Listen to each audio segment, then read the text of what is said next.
Hey guys, welcome back to the channel. This is story about what if Izuku has a teleportation quirk part 1. Before I start, please do support for more amazing content and comments for part 2. Do consider to subscribe my channel and share my video to your friends, and check out the description as well. Let's start the video. 4-year-old Izuku couldn't sleep.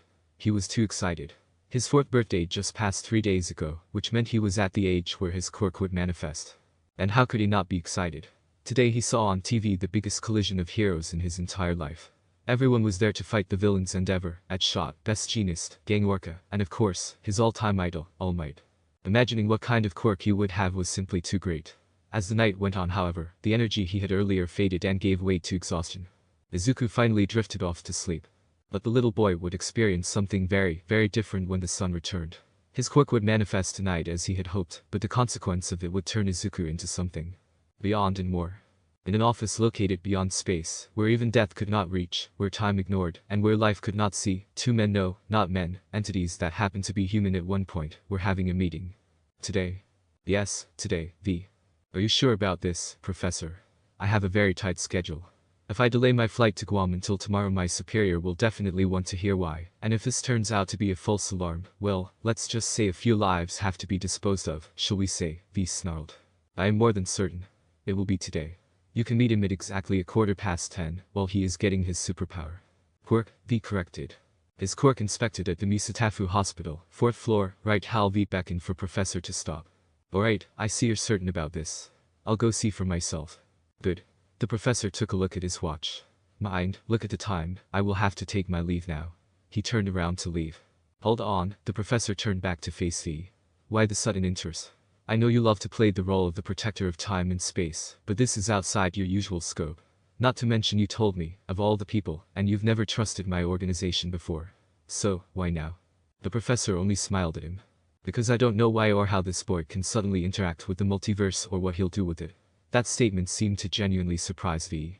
If I don't know and you don't know, then the chances are a lot more entities in the multiverse don't know about this as well. This will not sit well with most of them, and there's no telling what they will do to the boy because of that. I know you don't run a charity, but you are the best hope for the boy compared to many others, myself included. I will leave this to you, V. The professor finally left into the black void behind the office door. V only sighed. He looked at the picture in his hand one more time before he got up as well. Let's hope you are worth more than a ticket to Guam, Midoriya Izuku. When Izuku returned to the land of the wake, he could feel that there was something else under his sheet. When he looked down, he noticed a large bulge next to him. Someone was hugging him. He quickly pulled the blanket away to reveal himself. Not his lower body, no, literally another Midoriya sleeping next to him. The other Izuku slowly shuffled and noticed the missing blanket. When he opened his eyes, they met each other with shocked gazes. Inko Midoriya was getting out of her bed, always at 6, rarely later. She prepared to leave for the bathroom. Suddenly her son burst into the room, or rather, her sons, to be exact. They waved their arms frantically, trying to gesture something to their mother. Inko, for her part, was momentarily dumbfounded at the scene before her. Mom, there's another me. The Izukus shouted in unison as they finally managed to stop their frantic gesturing. Panic was clear on their faces. Inko snapped out of her dumbfounded state, letting her jaw hang open in disbelief instead. Before long, she regained her senses, closing her mouth. Yet she could already come up with a very logical explanation for this. Well, this is probably your quirk, honey. Yes. She tried to calm her sons, whom at the mention of quirk, paused their frantic gesturing. They slowly turned toward each other. Their lips formed into bright smiles. I have a quirk. They shouted in unison before taking a momentary pause and correcting themselves. We have a quirk. While they were celebrating their newfound power with their cheering, Inko calmly walked toward the phone to make an appointment with the doctor. They arrived at the hospital a few hours later. They were sitting, all three of them, in front of the doctor, waiting for his evaluation. The doctor mused as he looked over the paper on his clipboard. Is there a problem? Inko asked, interrupting the doctor and prompting his attention. His eyes shifted between the two Izukus. Well, this case is certainly unique. What do you mean? Inko and the Izukus asked in unison. Well, you see, normally when it comes to cloning type quirks, the clone is, how do I say this, not real. The two Izukus looked at each other in worry. In their mind, they had only one question. Who's the real one? But in this case, the two are literally the same. The two boys stopped staring at each other and turned back to the doctor. From their weight down to their DNA, everything matches. I have no idea how this is possible, the doctor admitted. But couldn't he just literally make another him? Maybe like from another cell. Inko herself was at a loss for words. She was not used to these strange quirks. Luckily, the doctor understood what she was trying to say. To split yourself into two like that always has very visible side effects. Yet both of your sons don't appear to be weakening, losing weight, or displaying any drawbacks. Maybe this is another kind of quirk entirely, the doctor grumbled as he tried to recall any old cases about duplication quirks. The phone in his office rang. The bald doctor lifted an eyebrow. He had made it clear to the nurses that he wouldn't accept any calls during checkups with patients. This had better be an emergency, or the nurse would be getting a lecture from him. Hello? After a few more moments, he spoke again, on whose authority again. Silence followed. The doctor sighed before setting his office phone down. Well, it appears, he turned back to Izukus and his mother, that your son's quirk was more than simple cloning. It's the kind of quirk the government likes to take an interest in. Inko tensed up a little. Something bad was approaching, she could feel it in her stomach. What kind of quirk? Inko asked. Her voice was almost shaking. The doctor shook his head. They said it's not my place to know the details. You and your sons will be meeting with an expert and representative of the government in room 405. I will let the nurse escort you to it. Inko nodded before taking hold of her sons in each of her hands. She didn't care if one of them was a clone, her son was her son. They walked out of the room and into the hallway of the hospital, where a nurse was already waiting for them. As she led the family to the meeting room, one of the Izukus tugged at her hand. Mom, are we in trouble? He asked her, worry in his eyes. No, honey, this just got a bit complicated, that's all. Inko tried to reassure with a half-hearted smile. Both Izukus looked at each other, dread was apparent in their eyes. They arrived at the door with the sign 405 above it. The nurse opened the door to let them in and closed it behind them. Inside was a Caucasian man with long, blonde mane that seemed to curl at the ends into a number of thick and well-defined rings. He turned his attention away from the clipboard he was reading from, directing it towards them. The man adjusted his pink necktie and tugged the cuffs of his jacket a few times before finally walked up to them, offering a hand. Hello, are you Mrs. Midoriya? He asked in fluent Japanese, his words slightly accented, as most Westerners tended to be. Inko nodded and shook his hand. These are your sons, I presume. Inko nodded again. And who are you, sir? You can refer to me as Mr. V. That was not a name. Since my time here is short, I will be direct. I work for the CIA. He pulled out several things at once from his pockets. Inko was first drawn towards his badge, as it was concrete proof he was indeed working for the government of the United States, before shifting her attention to a certificate that proved he worked on the authority of both countries and the Central Intelligence Agency. By the time he pulled out a diplomatic immunity warrant, Inko was gaping. Take them and contact any of these agencies if you wish to confirm my validity. I am not an undercover officer, just an expert they employed. What do you want with my sons? What's this about? She asked with a fearful expression as she pulled her sons closer to her. There seemed to be a stare down between V and Inko. The Izukus, for their part, could only do so much since they were both just children caught in a conversion between adults. Mr. V sighed, I know better than to fight a Spartan mother. His tone indicated defeat. Allow me to explain. Your son possesses a quirk that allows him to interact with the multiverse. Multiverse? Like in those movies and crazy theories. Yes, it's real, and it's something that needs to be monitored, which is why I am here. He took a glance at the Izukus. As of now, I see no reason to give special attention to your son's case, so all we want is a promise to a certain extent of secrecy, and a willingness of your son to train this quirk of his. One of the Izukus, for the first time since meeting this man, spoke up. Does that mean it would help me become a hero? For a kid, training was usually limited to the concept of train to get into school, train to perform in an event, train for a future career, and other such thoughts. As much as he wanted to break that illusion, to tell the boy that his training was to keep him in check, Mr. V decided on a compromise. True, you could be a hero with this kind of quirk, but you have to be able to control it. It is a truly dangerous quirk that, should you lose control, could be destructive, to say the least. Both boys nodded. The man turned to Izuku's mom and gave her all of his certificates and papers. If you want to inspect them and call any of these agencies, then be my guest, but let me talk to the boys in the meantime. Inko hesitated before nodding, taking it. Mr. V pulled out a rather high-tech looking phone and tapped it a few times. I could use a scanner, but first-hand testing is always more accurate. Besides, who would trust a machine to do a man's job? Mr. V grumbled. Okay. First, a question for both of you. How many days are there in a week? Both boys lifted an eyebrow at the surprisingly basic question. 7, they answered in unison. What are the names of these days? The two gave the correct answer. Which days are considered weekends? And that was when their answer diverged. One of the Izukus answered Monday to Friday, while the other Izuku answered Saturday and Sunday. Mr. V mentally nodded. The one who answered Saturday and Sunday was from another dimension.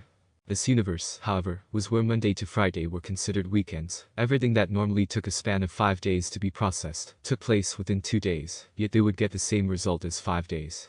The students would make progress in their studies in 2 days, rather than the usual 5, and all office work that normally took the whole 5-day working week to be done was finished all within 2 days.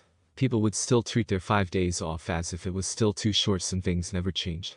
Alright, we have identified who is not the native, he said while sliding his finger across his phone a few times. He put the gadget away before taking out 2 handkerchiefs and 2 pens. Now, another test. Mr. V placed the pens on the bed in the middle of the room, before placing the handkerchiefs on top of them. He pushed both pieces of fabric onto them, and the bulges made from the pens underneath the material disappeared. He showed them his phone. The screen was occupied by the bright blue numbers, 193.8. Remember these numbers. Tried to reach the handkerchief and the pen. Both boys, including Inko, seemed confused. Nevertheless, they complied. Both of the Izukus burned the number into their minds and reached under the handkerchief. The native Izuku's hand collided with the bed's surface, while the other Izuku sunk his hand beneath the cloth and into the bed, as if he had pushed it through the surface of the water. Both boys were quite amazed. Inko couldn't help but gape. Can you feel the pen? Mr. V spoke up, breaking their spell. The Izuku from the world where Saturday and Sunday were weekends nodded. Good, pull it up. The green-haired boy did so, and there the pen was in his hand. Alright, this will cut most of my work short. What do you mean? Non-native Izuku asked as he handed his pen back. Since you are the one who crossed into our dimension, it would be best to leave most of the explanation to your world's version of me. You'll come to find me? Izuku asked. Mr. V quickly took a picture of Izuku with his phone before tapping once more at his screen. Yes, he will. He took out a piece of paper from one of the inside pockets of his suit. He filled in several empty lines on the paper with his own handwriting, before handing it back to Izuku. Everything you need to know is on there. He then turned to Inko, who had just finished inspecting his documents and contacting the government. Since this world's native isn't the one related to the multiverse, you're unlikely to hear from me again. V took a look at his watch.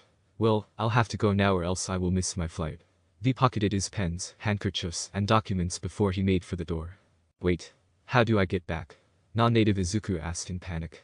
Remember the pen, V answered. He didn't bother to turn around, and then all of a sudden he was gone. Izuku was left confused. There was a fear in his mind that he wouldn't be able to go back to his real mother. That worry was quickly smothered by Inko, who gently ruffled his hair.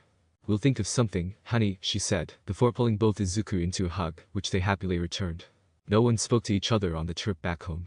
It was hard to imagine that just a few hours ago both Izukus were bouncing in their seats with excitement.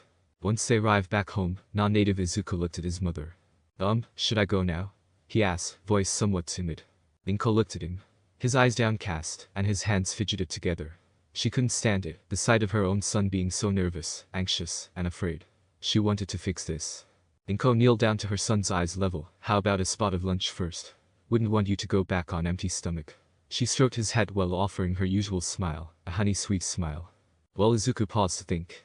We're having katsudon today. That was the bait. Inko knew what his favorite food was, even if he came from a different world. The eyes of the boys seemed to sparkle in response. Okay. They said in unison. Both of them went to the chairs in the living room and seated themselves while Inko left to prepare the meals. Inko had to admit, having another person in the apartment certainly made it livelier. It would normally be just her and Izuku, but now that there was another person in the house, and the voices of children echoing in the air, it filled Inko's heart with warm and fuzzy feelings. The non-native Izuku, for his part, used the remaining time to satisfy his curiosity about what differences there were here, compared to his home dimension. So, like every day is a weekend. Except for Saturday and Sunday. Non-native Izuku asked. Yeah, I mean, how else would it work? Native Izuku answered. Non-native felt like he should be the one saying that. Does this mean you stay home all 5 days? Native Izuku nodded. You're so lucky. Would be luckier if I have a quirk, Native Izuku muttered as he cast his eyes away. Izuku felt uneasy. Here he was, having a quirk and celebrating his newfound power, but his other self still had to wait it out. He needed to make him feel better. After all, that's what heroes do. It's fine. You will get your quirk, and it'll be as awesome as mine. The boy reassured with a smile, just like All Might's. The other boy returned the encouragement with a smile of his own.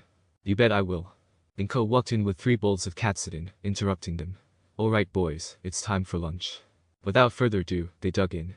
Non-native Izuku read the instructions Mr. V had written on a piece of paper.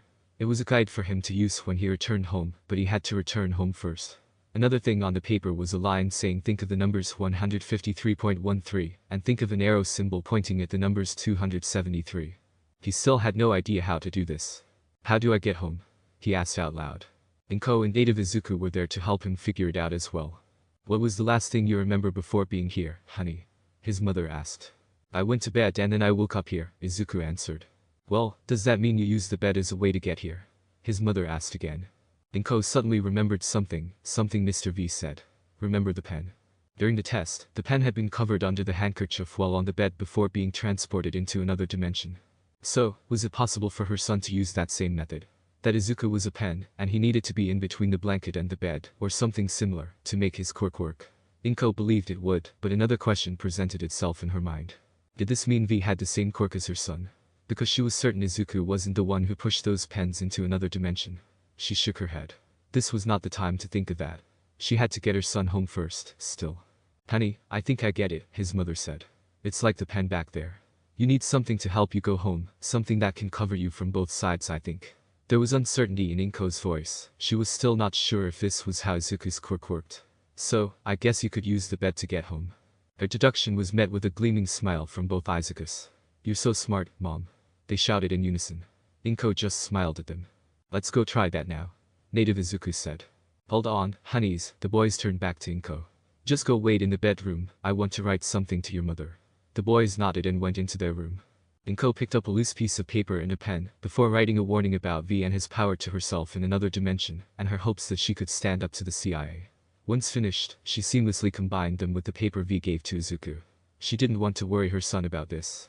Once that was done, she went into the bedroom where the two boys were admiring their All Might collection. You have the Golden Age model non-native Izuku asked in shock. Yep. Native Izuku said with his chest puffed in pride. Alright, honey. Here's your paper. Inko interrupted them and handed the paper to Izuku. Can I come here again? He asked Inko as he took the paper from her hand. Of course. Feel free to visit whenever you like or if there's any trouble, Inko reassured her other son with a smile.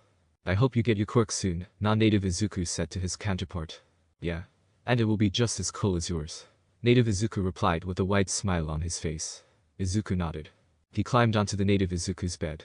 Goodbye, he said before he went under the blanket. He tried to recall the test. He concentrated on the given numbers and symbols and relaxed. With his mind steady and the numbers burned into his mind, he reached beyond the surface and onto the other side. He sunk as if he had been thrown into water, and emerged on the other side again like he had just been pulled out of a lake, even though there wasn't anything in between the worlds that he could feel. Izuku threw the blanket away to reveal his empty room. I'm home. He couldn't help but smile. He climbed off his bed and went out of his room, expecting his mother to be in the apartment, but found no one. Believing that his mother went outside, Izuku went over to the phone and looked over a list of phone number his mother told him to call if anything happened while he was alone. One of these numbers had the contact mom labeled at the end.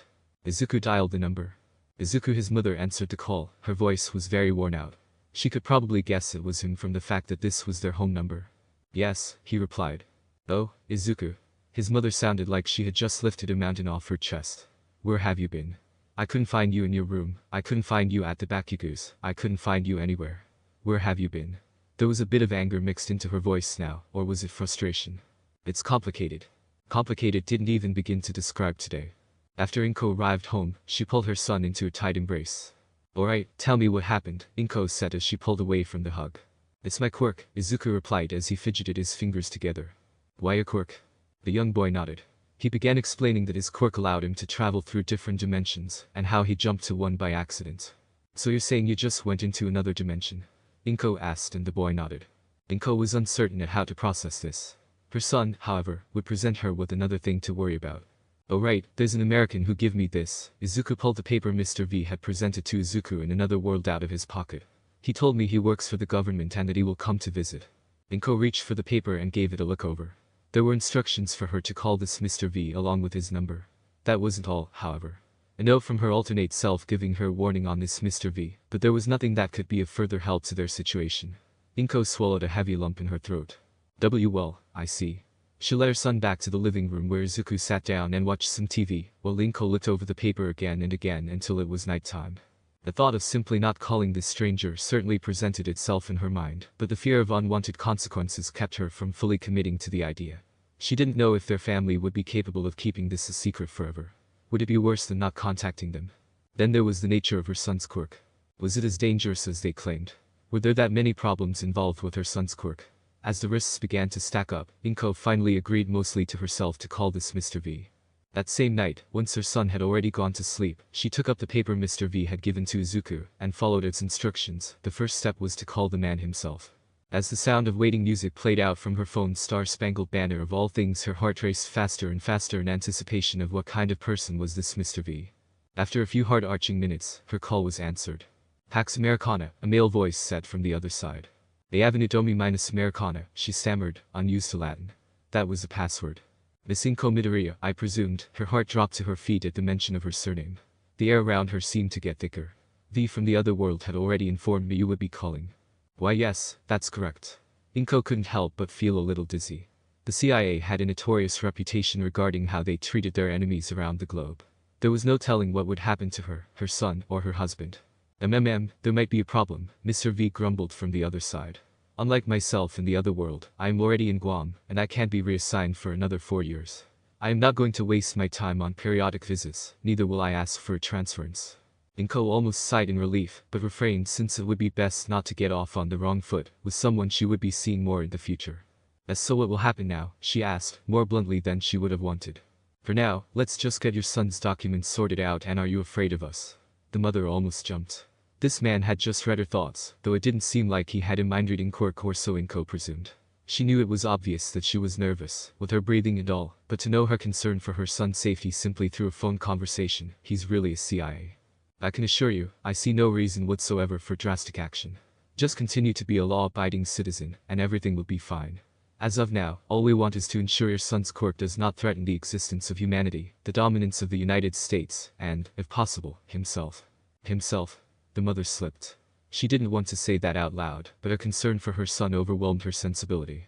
Your son possesses a very rare ability in the entirety of Multiverse. I received basic info from the other V about it. The boy's quirk allows him to travel to another universe, or dimension as some prefer to call it, nothing too advanced I assume. We still need more tests before we could be certain. There's a pause. Now, you see, the risk here involves the, shall we say, scenarios.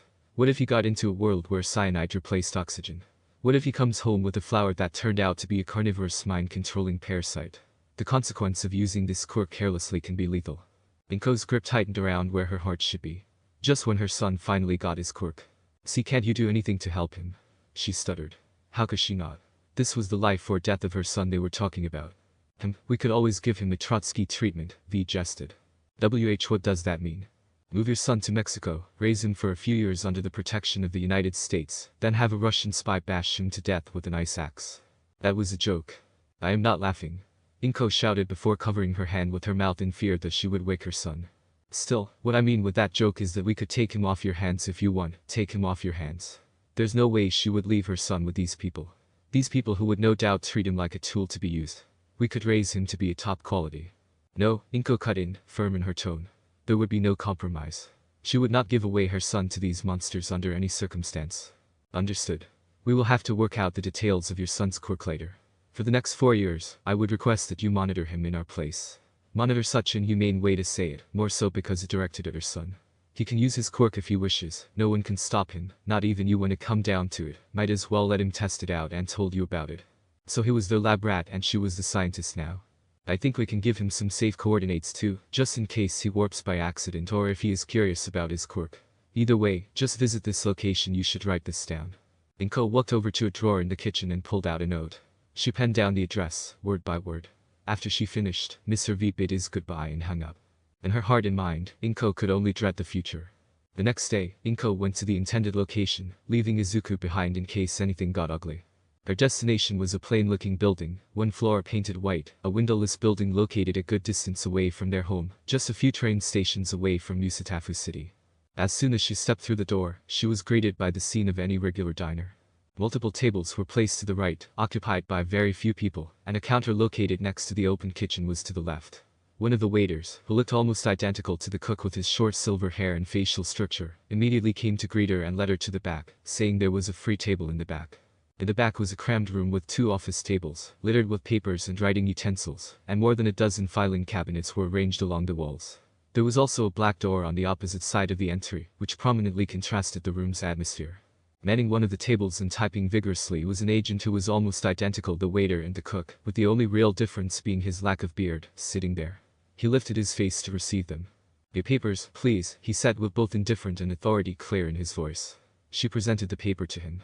He snatched it from her hand and quickly moved into another room behind the black door. This will take about 5 minutes, the waiter who had remained with her informed Inko.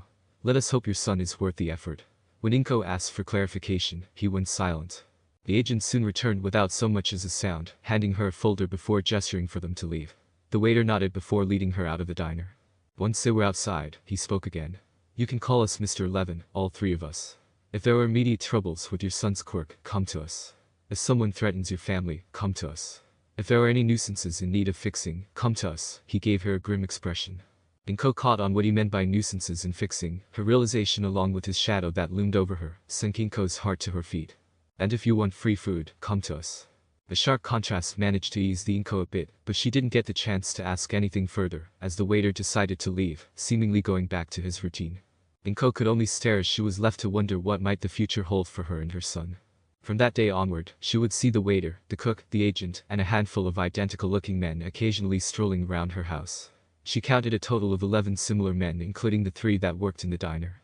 As for the folder that was given to her, it contained an updated identification paper, a passport, and other such commodities for her son. There were even green cards and visas to enter the United States for both of them. None of them had expiration dates. There were also 2 papers, filled with instructions. One was for her, detailing the regulations related to the multiverse. Such contraband and what was considered dangerous. Unfortunately, it didn't make much sense to normal people like her. What is prisoner's honey supposed to mean anyway? In another section of the paper was a list of contacts in case of an emergency, followed by a section containing several other tips that she should follow. But none of that was as prominent as the statement telling her to keep this whole thing a secret to anyone but close friends and family members. If the knowledge of her son's quirk somehow leaked, then the CIA were to be contacted immediately. The other paper was for her son. It contained some basic instructions on things she didn't understand, and several sets of numbers, like 153.13, 983.13, 113.083.09 and many more. She presumed these were the safe coordinates Mr. V mentioned. All in all, their life didn't change too much. They just had to deal with 11 CIA agents snooping around from time to time. So, the Midoriyas continued on as normal. At least that's what appeared on the outside. The 7-year-old Izuku, or Deku as Kasuki Bakugo had taken to call him, put his pencil down on his homework. With his task done, he stretched his arms up in the air. He had been thinking about gathering some Izukus together to help each other do homework for some time now. Brainstorming could really ease all their workload. But that would require a lot of coordination and effort for it to happen, not to mention the difference in the nature of the separate universes, which in turn would affect their homework, that needed to be taken into account. For now though, he just put the book into his school backpack. With his work done, it was time to do his most favorite thing during the weekend. He climbed under his blanket and sunk into another dimension. Izuku arrived on the other side to be greeted by space filled with stars. Dimension 101.01 Izuku reminded himself within the midst of absolute nothingness. Midoriya swam in the sea of anti-gravity above the ground of the grey rocky planet that was Earth. Throughout the years, he went to many dimensions, universes, worlds or well, whatever the natives in those places like to call them that was marked as safe by Mr. V. This dimension was one of his favorites by far. Most of the others were similar to his own world, and he didn't want that right now. He needed to relax and relieve stress. Kakin had been rough lately. There hadn't even been a full-on fight, but it still hurt. He shook off the thought. He was here to relax. Izuku thought of numbers, and of all dimensions he could visit. He thought of the many quirks his counterparts possessed, their functions, how they were used, and their mechanics. Then he remembered that a good amount of his counterparts weren't born with quirks. It made him sad, but it's not like he could give them quirks. Well, maybe not. Never say never with a power like his. What really sucked about seeing the worlds where he didn't have a quirk was his mother. She always looked so sad, teary eyes, wrinkles caused by worry, stress eating. He hated to see her like that. A thought popped up in his head. Maybe he could help cheer up one of his mother counterparts. He had to find the one that really needed him, but so far he had not encountered any of his mothers who needed his immediate presence. Mr. V had warned him that jumping to any dimensions not on the list could be extremely risky, but he had also made it clear that he would not stop Izuku if it came down to it. If Izuku wished to jump, he was supposed to think of what he wanted to find at his destination, or else he might end up in a place he shouldn't be. With his minsu, he swam back above the flag he planted to mark where his room was supposed to be, before grabbing the blanket he'd left here as a means to get himself back. Oxygen, Monday to Sunday, H2O, Earth, human. His thoughts went on, listing the necessary components needed at his intended destination. Missing anything essential would mean he could end up somewhere undesirable. Having no oxygen to breathe was not healthy. When the last keyword was thought of, he wrapped himself in the fabric and disappeared. Midori reappeared again in his empty room. His first action here was to take out his phone and then open an app. The app had no name, no logo, and wasn't even visible on the main screen. He tapped it, then tapped the check-in option on the main menu, and received the number 629, in this case, before putting the phone away. It was a standard procedure whenever he went into another dimension, or else the local V might mistake him for some kind of interdimensional threat, and he would commit, as the man himself had put it, atrocious actions at affordable price on Izuku. Izuku didn't want to know what that meant. His eyes scanned the native Izuku's room. The floor and furniture were covered by layers upon layers of dust. A few plants left in the room had already rotten, and he was pretty sure a spider had made its home in one corner of the ceiling. Wailing crept into the ruined room. By the voice, it was no doubt a woman. The boy swallowed a large lump down his throat. Even if he was as specific as possible, he might still have ended up somewhere he didn't want to be. Still, Izuku had to see if this was a failed jump or not. He pushed the door open, readying himself for whatever that was on the other side. It was a familiar living room of his apartment, but, like his bedroom, it was a mess. Dust, webcombs, and the stench of rotten food and alcohol filled the apartment. The only light source in the room was sunlight peeking through the semi-closed curtains. On the sofa was a thin form lying on its back. The coffee table nearby hosted a mountain of beer cans. Don't tell me mom moved out, Izuku thought. But then why would the furniture in his room still be there if his mom wasn't? With some courage, the green-haired boy called out, "Mom." The form stirred. Then came a murmur. As the shadow rose, he could make out their form thin would indeed be the best way to describe them, feminine too. "Is there?" it called.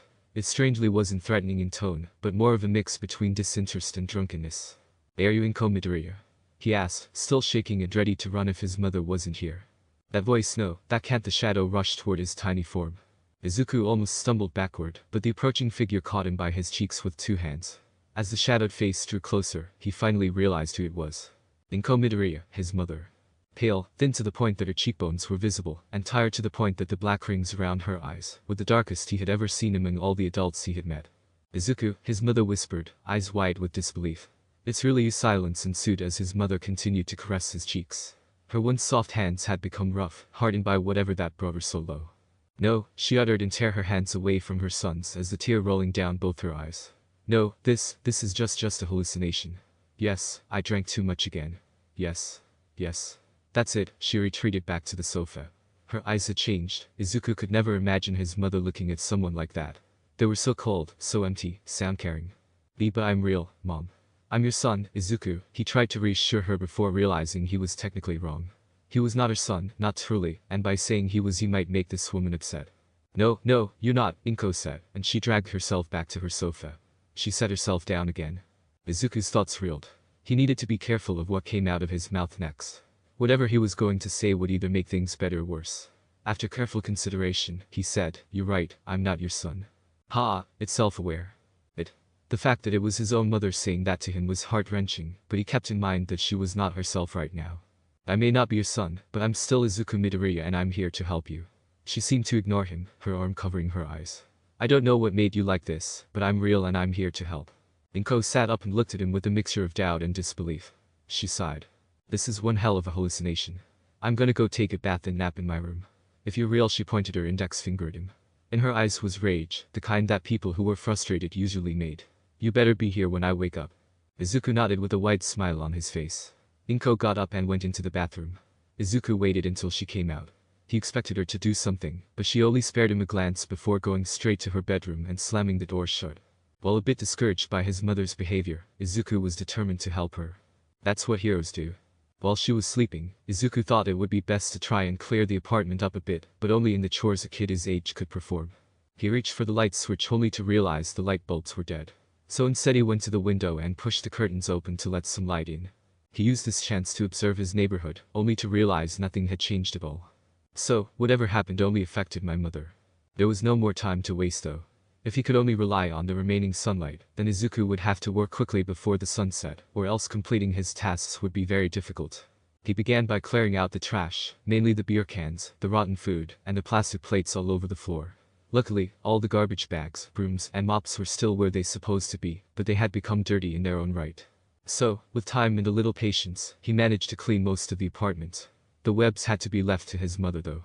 As he moved the garbage-filled bag toward the door, he kept in mind that he couldn't go out yet without facing the consequences, should his mother see he was not there after she woke.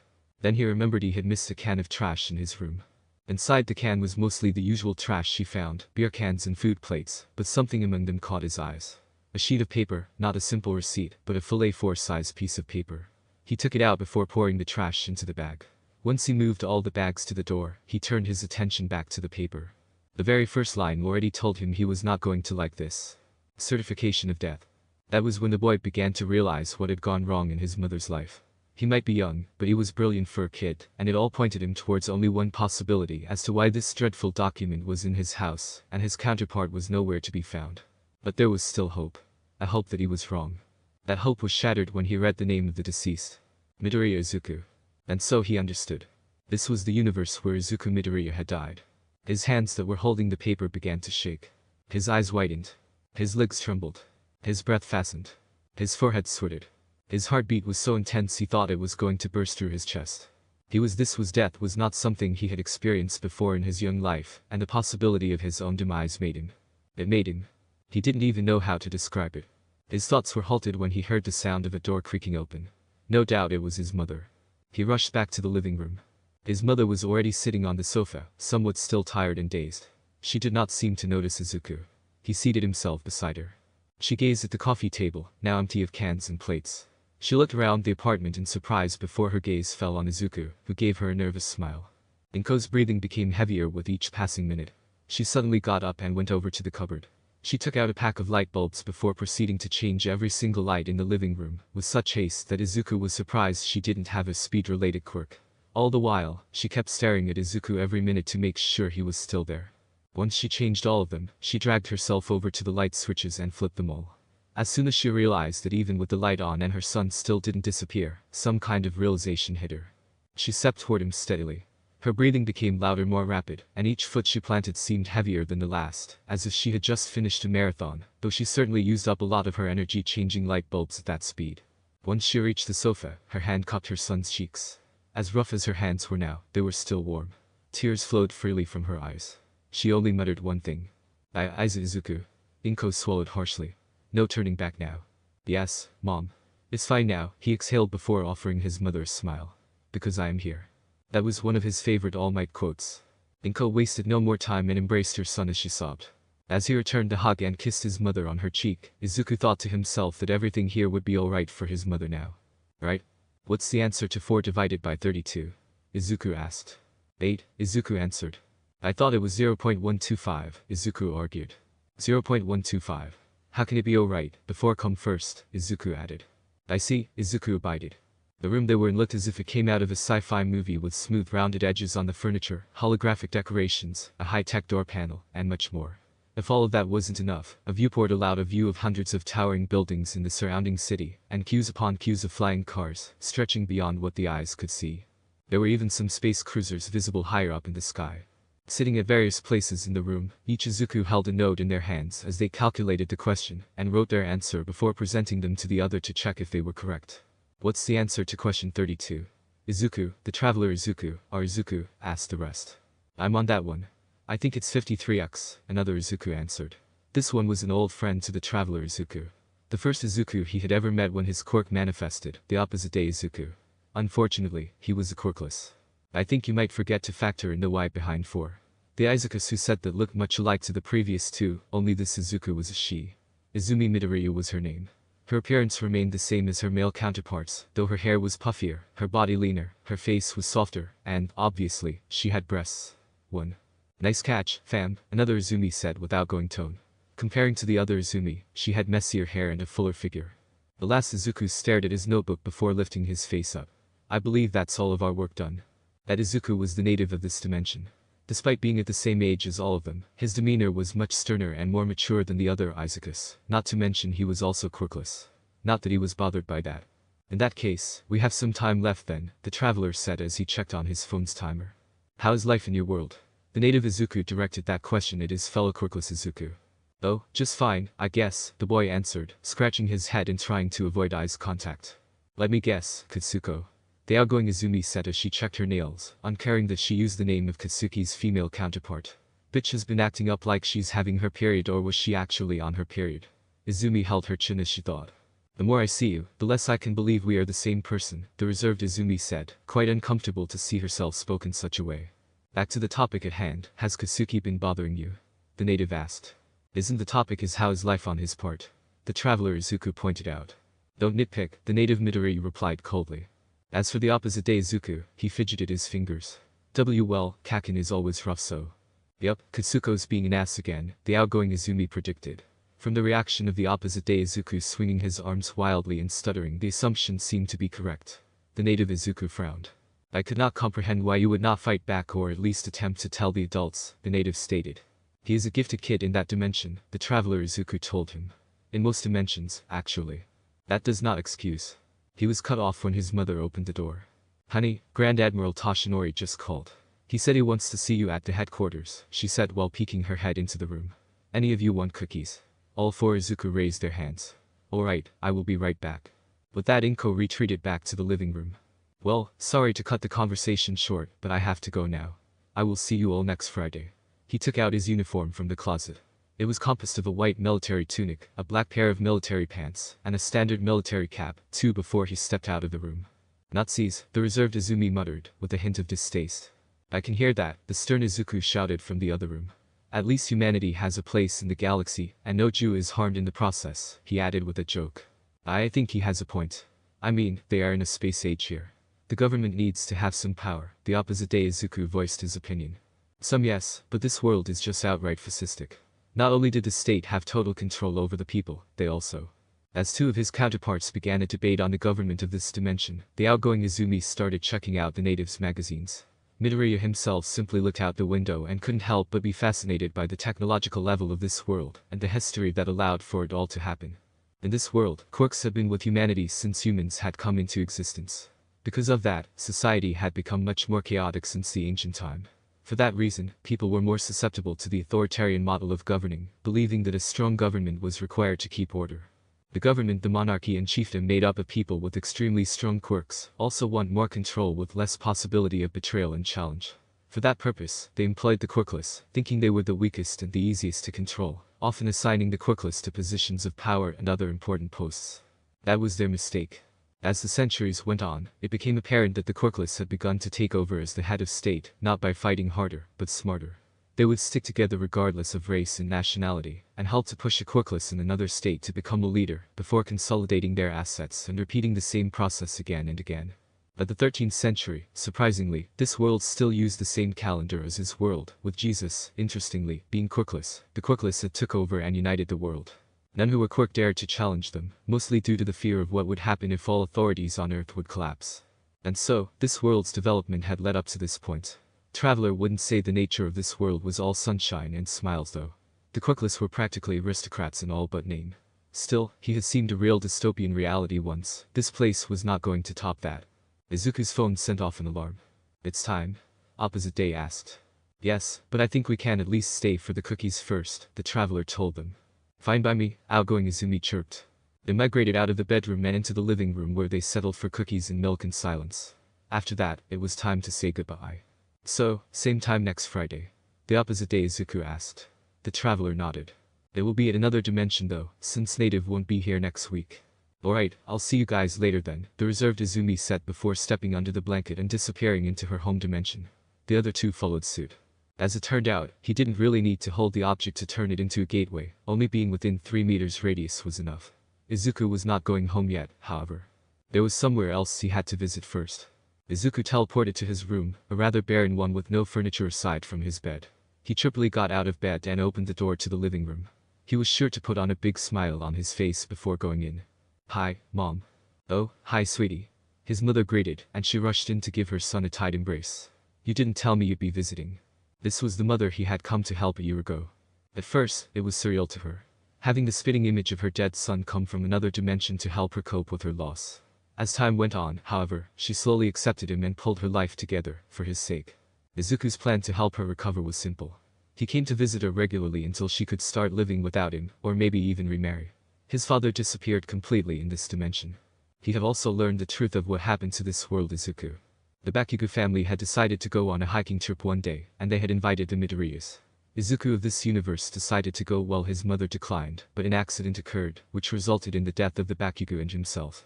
I just thought I should check up on you, Izuku answered, and kissed her on the cheek. Well, since you are here, would you like something to eat? Inko offered. Her recovery was remarkable. Just a year ago, she was very thin due to a lack of food and exercise, not to mention how she had coped with her grief using alcohol. It's all behind her now. Now she looked almost like his own mother, only more tired because she had to work to provide for herself and to pay back some debt she accumulated during her down years. No thanks. I know you still have some financial troubles. His mother frowned. It's not that bad, I can still afford to feed my son. His mother pouted playfully. Still, if you say so. Inko lifted him up, carrying him in her arms over to the sofa, where she sat down with Izuku on her lap. She embraced him again. So how was your day, honey? Just got my other selves to help doing homework, and I helped them in return too. He exclaimed as he returned the hug. That is nice, sweetie. Her voice was so soft and soothing to the ears, almost angelic to listen to. Izuku remembered when she used to sing to him when he was younger. An urge suddenly presented itself in the boy's heart. He wanted to hear his mother sing a song, one in particular. Mom, he hesitated. Should he really ask his mother to sing? He was already 8, and it wasn't even a typical lullaby. Yes, honey. Could you sing peace sign like you used to? Oh dear, he couldn't believe that he actually asked his own mother to sing that for him. Oh my, you really like that song, huh? His mother asked with a curious smile. Izuku could only nod while blushing. Alright then, she held him close to her chest and slowly rocked him in her arms. She began to hum the early non-vocal part. When the plane flew above, so close to us, I don't know why I remember that so darly. The original song was very upbeat, but his mother, with her soft voice, sang it like a lullaby to put a kid to sleep. In the night I cried so helplessly, I wished for strength to come to me, and I was looking for the courage I needed. He felt his mother's arms tightening. If this cruel fate is decided and it come to confront me, someday. Izuku didn't know why, but the face of Mr. V came to his mind. It didn't matter though, he closed his eyes. In that moment, as long as I can breathe. Nothing will matters, as long as I shouted what my heart says. The song halted. At first, Izuku thought his mother forgot the lyrics, it had been a while since she sang after all. However, as time went on with no voice came from her, he opened his eyes to check on her. 3. The sight he beheld would haunt him for the rest of his life. Her eyes looked so empty. It was as if she didn't look at him like her son. No, she didn't see him at all. There seemed to be a shadow looming over her eyes, almost like she was possessed by something. The way she looked at him pierced his heart, then pierced it again, and again, and again, until he felt like his heart and soul were only filled with holes. 4. Izuku could only watch on, paralyzed with fear as he watched the woman he called mother looked at him in such. And mommy. His fear had turned into tears by the time he finally managed to mutter that out. His voice startled his mother, and she seemed to regain her former self, but the memory of what had just transpired was still there. Her lips trembled as she looked at her cowering son. When she saw the tears about to leak from his eyes, she let her own tears flow. Oh, my baby. I am so sorry. She pulled him into a tight hug. I didn't mean it, she said between her sobbing. Izuku gathered his thoughts and replied, it's okay, Mom. You just tried that is all. In his heart, he knew that wasn't it. Just go home for today, okay? Mommy needs a little time with herself. Inko tried to force her lips into a smile. It only served to make Izuku worry more about his mother. Alright, Izuku said, and steadily made his way toward his room. He kept gazing back at his mother to see if she was really okay, and each time she just waved and smiled with tearful eyes. Before he shut the door to his room, he looked back one last time to see his mother breaking down into sobs. Izuku hugged himself. He didn't know what to do. How could he know what was wrong with her if she wouldn't tell him? Would she allow him to help? He simply didn't know. With no other choices, the only thing the boy could do was heed his mother's words, and so he returned to his dimension. Alright, everything seems to be in order. Thank you, Dr. Ferdinand, Izuku said and hopped off the chair inside the androgynous doctor's consultation room. The doctor uttered you can go home now, and Izuku took this as his cue to stroll out of the door. The CIA had chosen for Dr. Ferdinand to be posted at Izuku's usual hospital. Izuku didn't know much about him besides that he had received a PhD in geology, not medicine, and that he really liked dinosaurs. How this man had qualified as a medical professional, Izuku had no idea, but the good doctor had never failed to analyze Izuku's symptoms, and he always handed out the right pills. It had been a week now since the incident with his mother in another dimension. He had kept it a secret from his native mother, of course, she was very worried about him as it was, so there was no need to add more burdens to her shoulders. Today, though, Izuku decided to visit her after his checkup with the doctor. It was time to see if she had cooled down. He met up with his native mother in the lobby. After paying for his medical bill, they returned home. The journey back was uneventful, but Izuku wouldn't complain about something as trivial as that. He would rather keep a steady mind before meeting his other mother again after what had happened. Once Izuku was inside their home, he after doing his chores went into his room and hopped straight into another dimension, with the hopes of seeing his other mother recovered. Izuku had hopped into a familiar room. He rushed out the door with a bright smile on his face, prepared to greet his mother. "Hey, Mom," he shouted, but no reply came. He looked around and spotted his mother laying on the couch. Izuku went over to inspect her. She was sleeping with a smile on her face. Izuku's beaming grin expanded even further. He always loved it when his mother smiled. He moved back into his room to find something to occupy himself with until his mother woke up. Using his phone, modified to have interdimensional access, he looked up online articles from different universes, checked on his other selves, and any other sites that would kill his time. Yet after a few hours had passed, Izuku started to feel something. He felt a sense of worry, and there was a rancid tang of fear in his mouth. What was this dread in the air he was feeling? He decided his mother had taken her nap for too long, and that if she continued she wouldn't get a proper rest tonight. He walked back into the living and went over to the sleeping body of his mother. "Mommy, it's time to wake up," he said and began to shake her arm gently to rouse her into waking. Yet there were no responses of any kind. As he continued to shake her, Izuku finally noticed that something was off about his mother. Her chest didn't rise and fall, her arms and legs were too still, and her skin it was very, very cold. Now Izuku understood that his mother was not well. He needed to call an ambulance. Before he could reach for the phone, however, he saw something on the table. A note with his name on it. Despite the urgency to call for help, Izuku couldn't control himself. He reached for the note. "Izuku, if you are reading this then it means I am already dead." Izuku's whole world turned into nothingness. For that moment, he could hear nothing, feel nothing, not even his heartbeat, and see nothing. Nothing save for the accursed note in his hand. "I am sorry. I am so sorry. My baby boy, I am so sorry. I know you are trying to help, I know you are doing your best. But I can't see you and move on. Every time I see you, it's a reminder that you are not him. You're my son, but you're not my son. It's agonizing. I hope that one day you would stop visiting and let me sink back into the dark and rot like I should, but you keep coming back. And the last time you visited, I could barely control myself, you're not him. I don't know what to do, I don't even know what I will do. I don't want to hurt you, not your kind heart or your body if I ever snap again. So I decided to go. I calculated the time you normally come to visit and decided on the day, then the method. I didn't want you to see me hanging from the ceiling, I want you to forget me, not having the image of me burning into your brain. So I overdosed myself with some drugs, it's quick, clean, and you don't have to see anything too disturbing. Please forget about me and move on, sweetie. I will already be dead before you find me. This is just the inevitable conclusion. But you gave me a few more happy moments to remember, and that's more than enough. Please, forget about me and become the hero you have always hoped, no, meant to be. Do it for me. I am sorry. I am not strong enough. I couldn't bear the thought that you're not him, please forgive me and then forget me. I love you, always. Goodbye, my dear, forever. Izuku's hands trembled. He gasped, trying to take in more and more air with each breath, and trying to calm down. It didn't work. He turned to the lifeless body of his mother. Mom, wake up. Izuku shook her again, with more force this time. Please wake up. This is a joke, right? A prank, right? The dead did not answer, for they could not.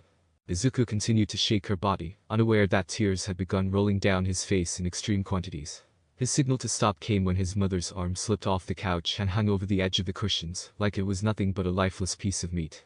Izuku backed away quickly and then collapsed onto his knee. He turned his face to the ceiling, mouth opening wide, and though he tried to command his jaw shut, they simply did not. There was no sound, no sobbing, no sniffing. Izuku didn't know what to do. He wanted to scream, to cry, to do anything that would bring his mother back, but there was nothing he could do.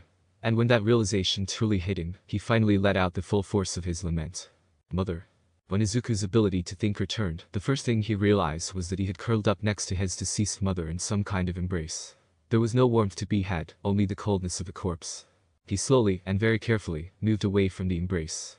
He felt no more fresh tears up on his face, only dry trails that left him feeling dirty.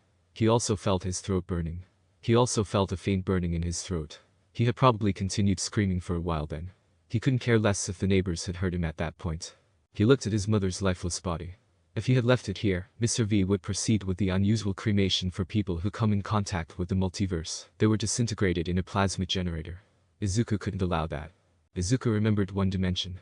It was an earth with nothing but open fields and hills. The sea and air were clean, and there were no hostile animals in sight.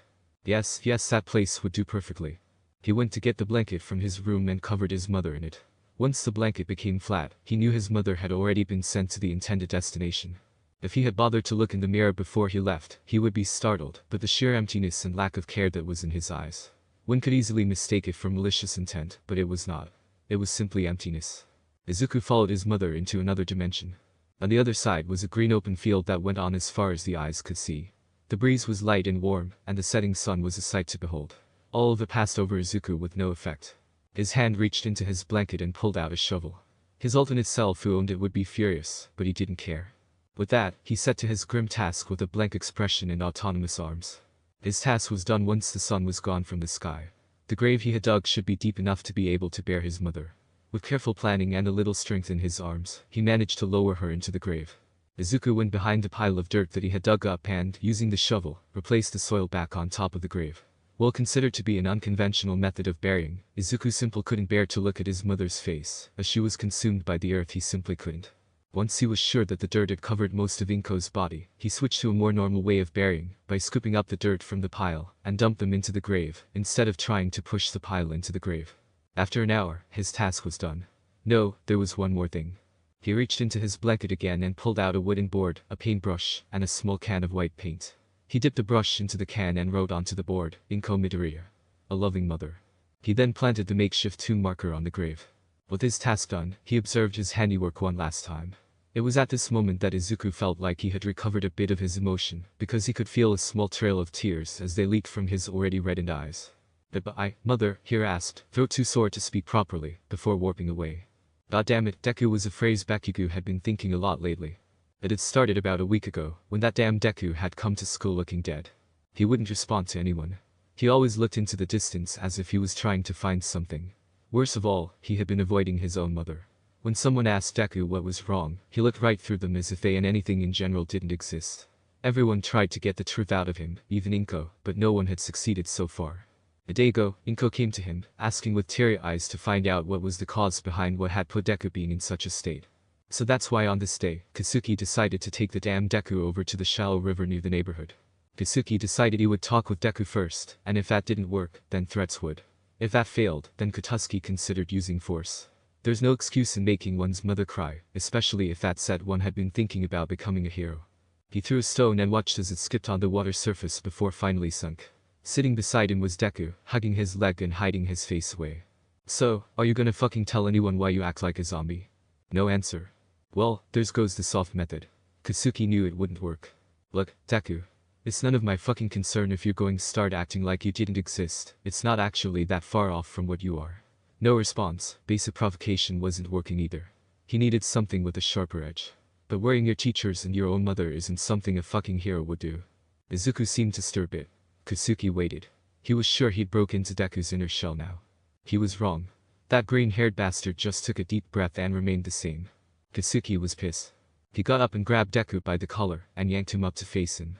He had always hated this about Deku, the fucking useless Deku with the teleportation quirk that he absolutely refused to use, as if he didn't have a quirk. Yet, despite hating or neglecting his own quirk, this fucker kept insisting on becoming a hero. That really pissed Katsuki off, and now that this shitty nerd had started acting less like a hero, Katsuki could add another to the list of why he hated Deku. The face Izuku made when he was forced out his shell was one of hollow surprise. Bakugo wasn't done with insulting Izuku yet, he would resort to force as the last resort in this situation. After all, it was Inko's request for Katsuki to come and talk to Deku. Wait, that was it. Deku always listened to his mother. Katsuki could use that. If this shitty nerd was really going to be a hero, and not some hypocrite who kept yelling they wanted to save the world, then this should do the trick. Do you know why I'm wasting my fucking time that I could spend training to be a hero to talk with you, loser? Because your mom asked me to. Izuku stirred again. She was almost crying when she asked me to help find out what is wrong with you. So fucking tell me, what suddenly made you go blank? Katsuki's tone was uncharacteristically cold. He would refrain from being over the top and using his quirk today. After a few more minutes of stillness between the two, all the while Deku continued to avoid looking eye to eye with Katsuki, the green-haired boy started to shake with a sound quite sobbing. Ugh, of course Bakugo almost sighed out loud at how much of a crybaby Izuku was. The mom, that caught Bakugo's attention. Finally Izuku had spoken. And what this about Inko? I said I couldn't save her. Katsuki raised one of his eyebrows. What the hell do you mean by that? The last I saw her she was fine. Izuku contemplated his next move. Should he tell Kakin? If he did, then the whole Bakugo family would no doubt be dragged along with them into the CIA's watchlist. But if he didn't tell, what was going to happen next? The internalization of Izuku's grief didn't seem to end. Each time he woke up in the morning he expected its effect to disappear or at least lessen, but it didn't. The image of his own mother smiling in her death still haunted him. It was burned into his brain, and if it kept going like this, even Izuku wouldn't. What would become of him? Because how could he save others if he couldn't even save himself? Izuku didn't see any alternatives, none at all. So with a deep breath of finality, he began to explain to Kakin about his situation. His explanation started slowly, from the truth that he was hiding the nature of his quirk and the problem with the CIA. It was a bit fast, but judging from Katsuki's silence, he appeared to be absorbing this information well enough. Now for the hard part. Izuku began telling his tales of his desire to help his mother in an alternate universe, and how it had ended in tragedy. By the end, Katsuki was left silent, and Izuku was reduced to tears at the recounting of his failure. For Bakugo's part, it was hard to swallow, but he actually believed this shitty nerd. As damn impossible as this story was, Katsuki's gut never failed to guide him through if a person was lying, or if they were telling the truth, and this time his gut instinct said truth. Plus, it would make a hell of a lot of sense. Quirks that allowed you to move between two places by being between two objects weren't usual. However, quirks that could teleport were, in general, very rare. From Katsuki's own observations, there were many logical flaws with Izuku's quirk. The delay in the time from where Deku emerged was inconsistent, and he could pull stuff out of the gateway despite being simple teleport. There were many more flaws that Katsuki was too tired to count. But now it all made sense. This wasn't exactly a teleportation quirk. It was something else, something on another level, something that he felt like it was beyond him and more. So Katsuki could only sit down beside Izuku and take in all the information he was just given. This was quite an eye-opener for him. The multiverse was a real thing. Katsuki felt an urge to be angry at Deku for lying to him all these years, but the reason for his lie was justified as much as Bakugo hated to admit it. Being watched by CIA was not something anyone wanted, but judging from the nerd's mental state, he really needed to get this off his chest. The worst was, Izuku said between hiccups. Izuku couldn't do anything. I am useless. I couldn't do any. The sobbing had stopped. Katsuki turned his full attention back to Midoriya. Despite the tears staining cheeks, the blonde could see the inner machinations of the green-haired boy's mind spinning. I can make it right. On the once sad face of Izuku was now a small, tried, and hopeful smile. I can fix this. I figure it out. Izuku said and grabbed Katsuki by the shoulders. What the heck are you talking about? Bakugo asked, quieter than his usual volume. I can fix this, I figure out a way. How? Your mother in that dimension is dead. How could you possibly? Katsuki stopped when he remembered some details from the nerd's explanation of his quirk. I have thousands of myselves that I make contact with, each has their own unique quirks. Don't tell me one of them has a quirk that can fix this, Katsuki thought. Yes, I think I got it, but Izuku trailed off before looking straight into Bakugo's eyes. I need your help. Katsuki was about to open his mouth to say something, but Izuku cut him off. I know this is a lot to take in, and that you probably don't want anything to do with me, but please. Please catch a no, please Katsuki. The way Deku said his real name, it sent a chill down his spine. Please help me help her. I couldn't do this alone. There was a desperation in Izuku's eyes, plea for help, a cry of hopeless, a scream for a hero. He was looking at Katsuki for that hero. Nothing needed to be said, Katsuki knew what he had to do. That night at around 1 in the morning, Izuku appeared in front of his apartment without a sound. A few minutes later, Katsuki ran up to him. The two talked for a bit before Izuku warped them away with his blanket. The two were unaware of an observer, floating with the aid of an umbrella high above the spot where they used to be. A man in a black trench coat and a skull-like mask took out his phone before dialing his boss's number. This is Agent Blackmore, we have a problem. The muffled noise his phone produced was a response from the other side. Case 1. He's bringing another person into another dimension. Agent Blackmore waited for the other side to reply. Understood, Mr. V. I will wait. Both Katsuki and Izuku suddenly reappeared where they had left. The two nodded solemnly before went back home. He's back. Next course of action, Mr. V. The agent waited for his order. He received them a few seconds later. Very well, I will record this as Case 5, meddling with multiverse and time stream. Mr. V's prediction was not wrong, in fact, it was a perfect calculation of what had transpired. The event that happened within a few minutes from Blackmore's perspective actually took a course of over an entire week and 3 days in the multiverse, or rather 2 weeks and 6 days. Let me repeat that. We're going to one of yourselves who has a quirk that can control time, we'll make him send us back a week and 3 days before Inko killed herself, and then you're going to send me to get another one of yourselves that has lost Inko and bring him over to your mom. Also she would have a real son again, and to stop her from killing herself in the first place, am I correct? Katsuki repeated the convoluted plan as he was floating over the no-gravity Earth. Yes, Izuku said with a half-hearted smile. And why do I have to go get him? And what about you? What are you going to do? I have to check on Mom. I am not sure when will she know. I need to make sure of that and prepare for you on the other side. You have to be the one to get him. If it was me I don't think if he would come. Katsuki nodded. A frown seemed to stick on his face at this point. So, is everything clear now? Izuku asked. Yup, let's get going, the explosive blonde said. Izuku nodded in response before warping them away. They appeared in Izuku's bedroom, where another Izuku who was sleeping. The sleeping Izuku stirred at the commotion the two made. Wah, ha, the native Izuku got up before rubbing his eyes. Upon seeing who it was, he lifted an eyebrow. What are you doing here at this time of day? And why are you bringing Kakin here as well? And is it my or your Kakin? The native Izuku questioned in his dizzy state. No time to explain. Please send us back a week and 3 days from now, Midoriya requested. Sure, the native answered. Katsuki didn't know what he was expecting, but he found himself a bit disappointed over this whole situation. Maybe he wanted the native to bargain a bit, or at least being reluctant, he didn't know why. The native extended his hand before turning his palm counterclockwise. Everything around the two began to blur, like a tape that was being played backwards. First, the sunrise from the west then fell on the east. Everything that moved did so in reverse. Books fell and then went back to their place on the shelves. The chair at the desk was pulled in before out, and the birds outside flew backwards. Everything came to a halt. It was nighttime again and the native Izuku was sleeping like nothing had happened. The traveler Midoriya motioned for Katsuki not to speak before warping them away, ignoring the native who, despite curious at the request, decided to continue his slumber. At least he shouldn't have too much problem sleeping since it was still nighttime. They had arrived back at the no-gravity world. Izuku extended his hand to Katsuki. Grab my hand, the next step is going to be dazzling. Bakugo lifted an eyebrow but did as Izuku told him. Midoriya held Katsuki's hand tightly before warping again. The next thing they remembered was a bright stream of multicolored light passing over their heads, below them, and all around them. It was so bright they couldn't see a thing, but Izuku was used to this. They felt a force pushing at them. Literally, the force pushed and pulled at the two boys. They felt their whole bodies flattened and stretched into impossibilities as the force kept on coming. Finally, Izuku warped them away. Katsuki wasn't sure if they'd make it out of the multicolored light hole. Katsuki was panting, that experience was too much for the first-timer. Eventually, he couldn't take it and vomited against the wall. Izuku stroked his back and tried to ease the pain. What the fuck was that? The blonde asked. That was a dimension where you will be transported to where you want to be in another dimension, Izuku explained. What how? Izuku shrugged, it's their law. Trying to understand it is like asking if tomorrow is real, it's there, but don't bother thinking too much. His law? Katsuki asked. The universe. Izuku lifted an eyebrow as if he was expected Katsuki to know that answer.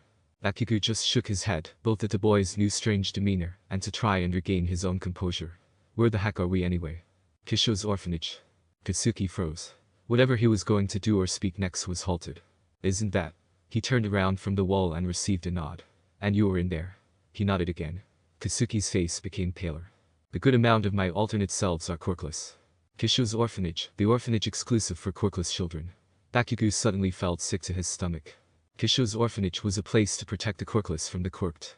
A place that reminded anyone that discrimination in their society is very much real. A place that reminded people that no one was created equal, and it was the grimmest of reminders to society that the world wasn't becoming a better place just because quirks had become common. Kisho's orphanage was a reminder to Bakugo that humans would forever be a shitty species no matter what. He shook those thoughts off. He would fix these issues the first chance he got when he became the #1 hero.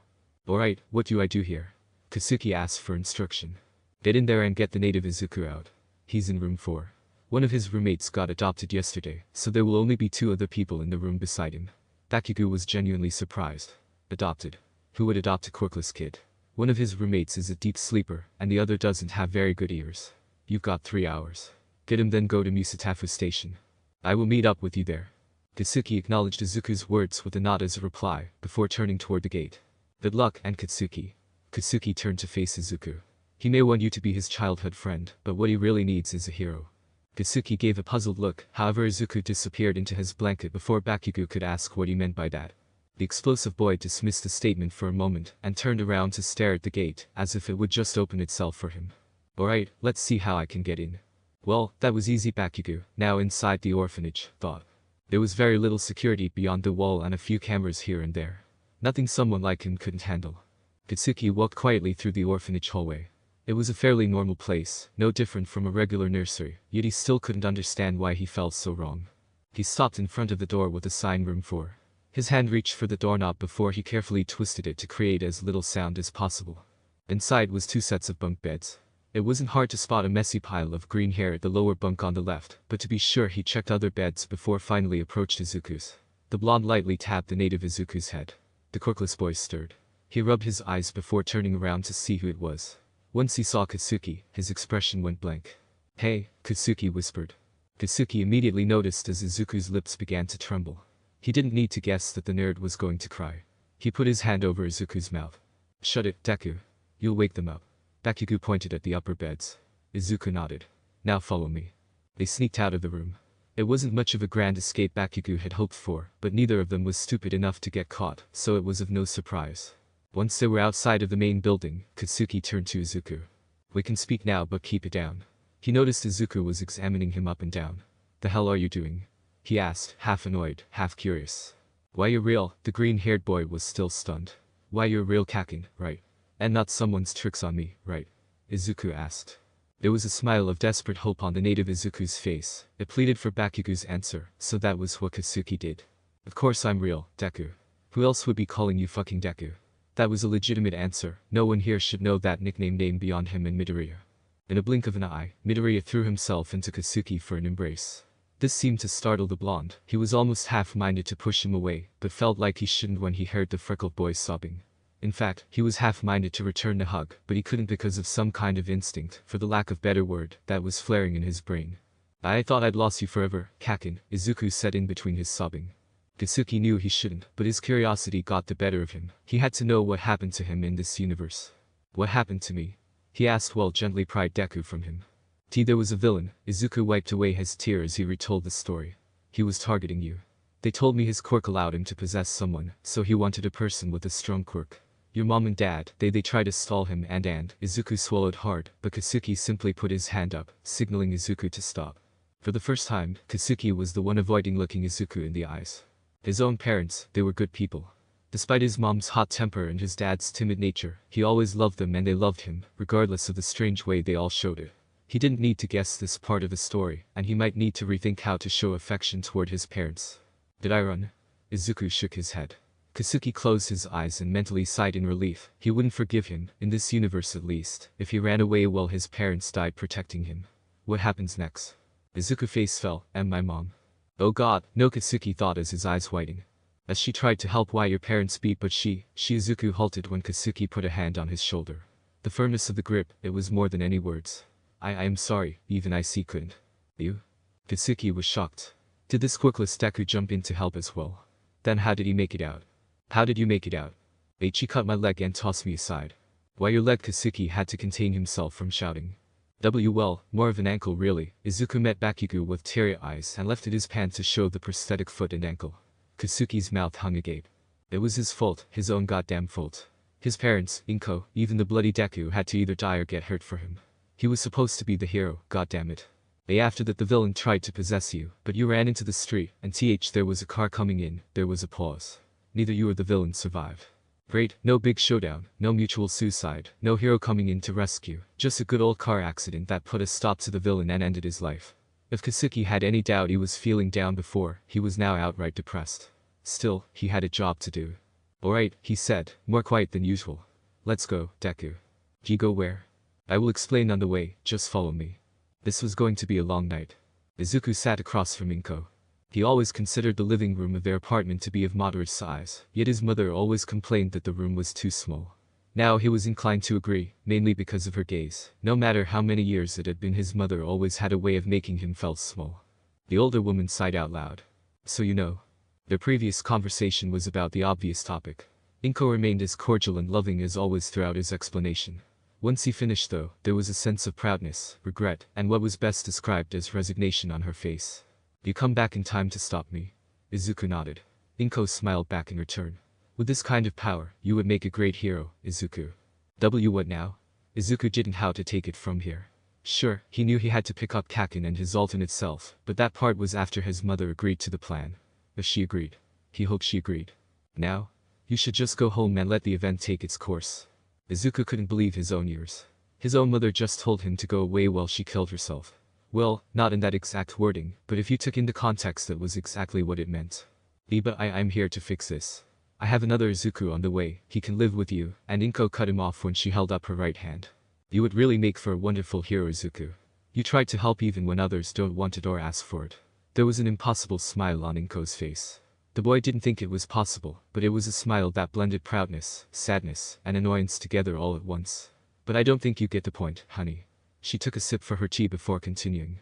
The reason I kill myself. Will kill yourself. Honey, please.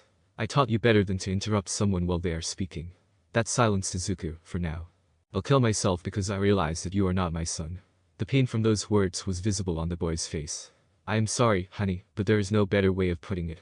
You are my son, but not my son. I am sorry to have said that, I really am, but I can teach you a thing or two about reality that your world's Inko is probably unwilling to teach. Consider this to be one of them. There's just some things in life you can never replace. Inko's eyes didn't leave her reflection on the tea surface as she spoke. Izuku didn't know what to do, he simply didn't.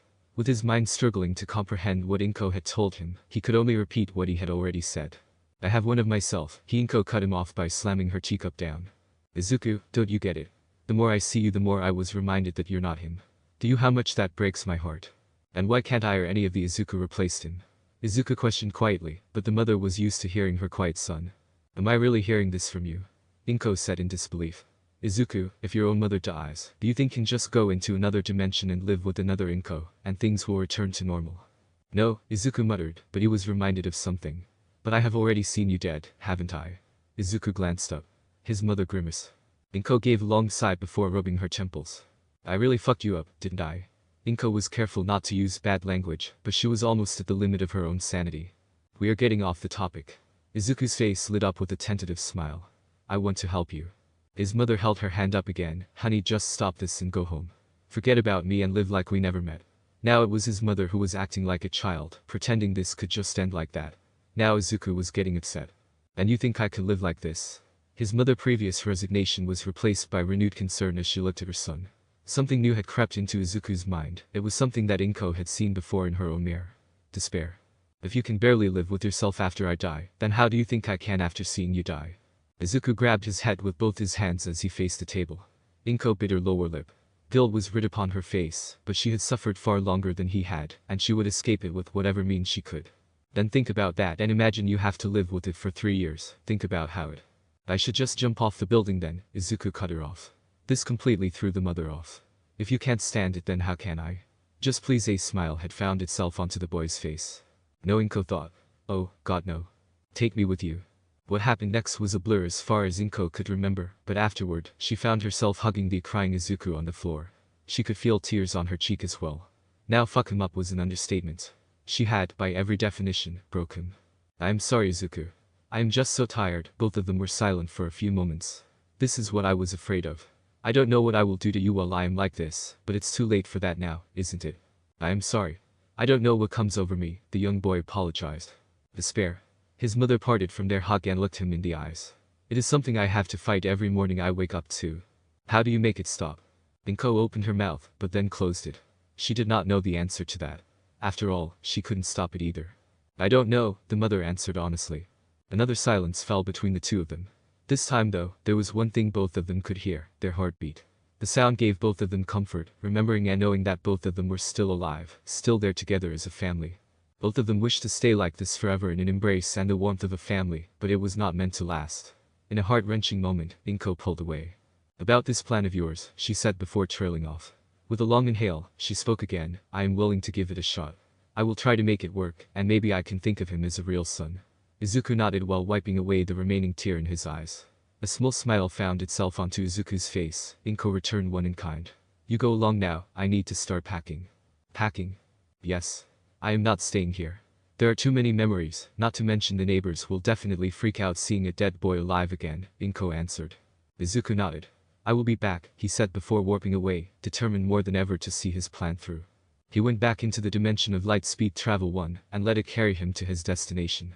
He appeared right outside Musatafu Station in the dimension he had dropped Bakugo in. Now to pick up Bakugo and his alternate. All his thoughts stopped when light blinded him from the left. In that very few split seconds his eyes managed to recover. He turned to see a truck coming in at high speed. Once it collided with him, nothing remained of the boy but his shoes and feet. Kitsuki sat beside alternate Deku on a bench of the train station.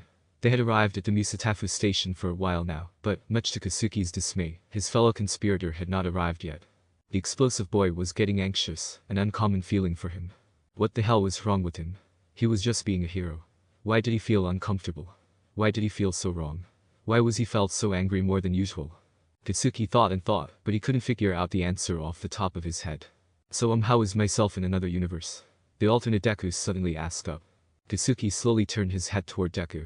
He resisted an urge to shout or yell and answered like any normal person would. The usual, he answered before he slumped back in his seat. Oh, I see. The silence fell over the two. Now Katsuki was pondering why he must resist some kind of urge to yell at the green-haired boy. For anyone else, he'd just remember not to yell, and then he would speak normally, but not Deku. Why? Kakin, Deku spoke up again. I'm sorry. This caused Katsuki to face the boy. Back then if only I could do something more you wouldn't be. His old friend became silent as tears began to roll down his eyes. Katsuki felt two pyres of conflict fighting it out within his heart. One pyre told him to comfort the crying boy as any decent hero, no, a decent human being would, but the other, it told him to ignore the crying mess in front of him, and turned his face away, while he pretended Deku didn't exist. You must have hate now, right? I couldn't even save you even though I told you I want to be a hero, Izuku said in defeat, but his word triggered something in the blonde. Hate. Hate. That's the word. Hate. It rang inside Katsuki's mind. Hate. That was the answer he was looking for. Hate. He hated Deku. That's why he couldn't bring himself to comfort his old friend. This was why he was reluctant to help his Deku with this problem. That's why he couldn't just tell the green-haired boy he did everything he could or other such encouragements. That's why he'd severed all friendship with his world's Deku, and that's why. Katsuki took a deep breath. If Deku wasn't busy sobbing, he could see how Katsuki aged right there and then. This revelation of his inner self was not what Katsuki wanted. He knew he didn't like Deku, but hate him. That was too far even for him, and he didn't even realize it. Hate is not a quality of a hero. True heroes did not discriminate against who they helped. That's what All Might said, and if there's a person on this planet, well, his planet he would listen to unconditionally, it's All Might. When this revelation came to light, Katsuki knew what he must do. He placed his hand on top the crying boy's head, and gently ruffled his friend's messy green hair. The hand surprised his friend. It's alright now. Because, he paused, biting back the urge to stop all of this and let things go back to the way they were, but he would not let his hate win over him. Because I am here. For the first time in years, Katsuki gave Izuku a smile. It was a bit forced, but it was a smile nevertheless. The alternate Izuku jumped in to embrace his old and renewed friend, and let his tears stain against Katsuki's shirt. The explosive boy wondered though, when did he foster this hatred? When he truly looked back, he couldn't see a moment when Izuku did something to invoke such strong negative emotion. Or had it evolved from something else? Other negative emotions. Then when was he? Oh, he remembered now. All those years ago, at the stream they were crossing. He fell down, Izuku offered his hand, and something inside Katsuki triggered. That was heroic of Izuku, too heroic. He supposed he was afraid of being beaten, to look like he was the one being helped by the hero, and not the hero himself. From that little moment, he let fear creep into his heart, and said fear turned into hatred. That was stupid and unworthy of him, unworthy of the one wanting to be a hero. Still, his road to get rid of this hatred would take time. For now he would just try to comfort this world's Izuku, and wondered if his Izuku would ever arrive at all with how long he took. Izuku couldn't believe it. Now, here. Is this how he would die? Roadkill. Just like that. He had heard that things slowed down when a person was about to die. Some intellectuals argued for it, some against it, but now he's experiencing it firsthand, and he must say that thing did slow down, but just enough to give him time to think. There must be a way out. There must be something to get him out of this situation. The truck was coming in at about 80 kilometers per hour. It was about 70 centimeters away from him. There was no way he could jump away. The truck's front was too wide, it would still hit and broke his lower body. There was not enough room for him to dodge underneath it, neither there was time for him to pull out his blanket either. This was bad, this was really bad, he was running out of options. Wait, could he use the truck as a warping gateway? Since he got his quirk, he never tried one-object teleport before. This was due to his fear of what would happen if things went wrong. However, now when he thought back, it was just a restriction he put upon himself. Not to mention the way he believed his quirk worked came from his mother's theory several years ago. Maybe he didn't need two objects, maybe he just needed one, or maybe the air was enough to be the second object. Well, no use wondering now, only hope that his mother was wrong. Izuku focused and kept his eyes open. He couldn't close his eyes or look away from the incoming vehicle. He must not lose concentration on the gateway object. He felt his surroundings to become lighter and more liquid, for the lack of proper word, like whenever he used his quirk. From there, he felt his body less and less until he believed he didn't possess a body. That was a signal that he was ready. Like a knife, the vehicle edged closer and closer with each millisecond that passed, yet he did not flinch. By all means he was afraid, but Izuku had seen his own demise before. When one conquered death or the prospect of death, fear would become something very manageable. The metallic front of the truck was a few millimeters away from his eyes. A Nissan car logo was the last thing he saw. The scene switched. He was greeted by a very much familiar neighborhood only without a truck, which meant Izuku immediately set on examining himself, seeing if there was anything missing or damaged. The only thing he found missing were his feet. They were gone, yet he still felt that they were there. There was no pain, no blood, nothing. It was as if his feet were still with him, but he couldn't see it. Maybe they were there, but he just left them in another universe. As weird as that sounded, Izuku believed that was the case. The green-haired boy focused on his missing feet and, sure enough, they slowly returned to him warping into existence. Once the pair were complete, he inspected them just to be sure he got everything back. Izuku could not begin to describe how relieved and curious he was, relieved that he had survived that truck, and curious at what this discovery could lead to. If he only needed one object as a gateway to warp, and he could warp parts of his body without consequence, then it could mean he was immune to every form of physical attack as long as he focused. Izuku shook his head. This wasn't the time for evaluating his quirk. He had a job to do. This one object warping needed more testing, and now he could not afford to risk his life, not with so many people's lives on the line. With that, he used his blanket to warp away to fix his mistake. Inko was waiting patiently outside of her apartment building. She had finished packing the necessary item and had left the letter in the landlord office about her departure. It was about 4:45 in the morning now. Izuku was taking his time to get his alternate self. When thinking of her son, she couldn't help but smile. Such a brave and selfless boy, insisting on helping regardless of the situation. He would grow up to be such a wonderful hero. Just imagining it made Inko want to cry. It's a shame she wouldn't be there on the day he became a full-fledged hero. Mom. The call came from the horizon. Inko turned around to see Izuku dressed differently from his previous visit was running up to her. Once he reached her, he threw himself at her for an embrace. I missed you. I missed you, Mom.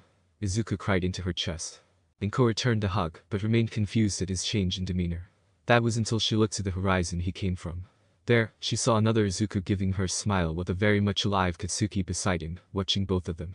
Upon seeing this, Inko returned a smile and simply nodded. There was no need for words.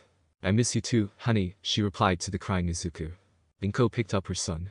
No more denial, no more mourning. This was now her Izuku, her son. She carried the boy with her, intending to go off to find a new life somewhere she wasn't haunted by memories. She looked over to Izuku and Katsuki one last time. They were waving at her. Izuku had tears running down from his eyes, while Katsuki just gave her a wry smile. Inko walked on without turning back, resolute to put this soul behind her. No goodbye, no final words, it was time for her to fully move on. Back with Izuku and Katsuki, they kept waving until Inko was out of sight. Once she was gone, both of them looked at each other. Something in their eyes had changed. Izuku could see new calmness inside of Bakugo, a self-awareness of his wrathful arrogance, and a new will to control them for the sake of heroics. Katsuki saw in Izuku a flame, not renewed or ignited, but a flame that had survived a blizzard yet flickered on, not weakly, but intensified with the drive, and the need to do what had to be done. In this one single night, both of them had grown. Their path to becoming heroes was never more bright. Izuku was startled from his slumber by the doorbell ringing. He slowly got up into a sitting position before rubbing his eyes. All the thing that happened last night it almost like a fever dream, but he knew it was not. The bell rang again, snapping him out of his thoughts. He looked over at the clock to discover that this was 8 in the morning, which meant he certainly didn't get much sleep. If he remembered correctly, this was Saturday, the day his mother would be out shopping for groceries and left him alone. The green-haired boy guessed he would be the one answering the door. Izuku made his way out of his room and to the front of his apartment. He looked through the peephole to see who was at the door. The sight of the man on the other side shocked Izuku enough for him to stumble backwards and collapse onto the floor. This man shouldn't be here, he was supposed to be aboard. There was no way this was a coincidence, especially after last night. Izuku had been warned about doing something disruptive in the multiverse, and bring someone to live in another was certainly disruptive. There was no dodging this. They already knew where he lived. He should just open this door and face the consequences of his actions. So, with a deep breath he turned the doorknob and pushed the door open. Good morning, Mr. V, Izuku greeted the blonde American. Good morning, V said humorously. Mr. Midoriya.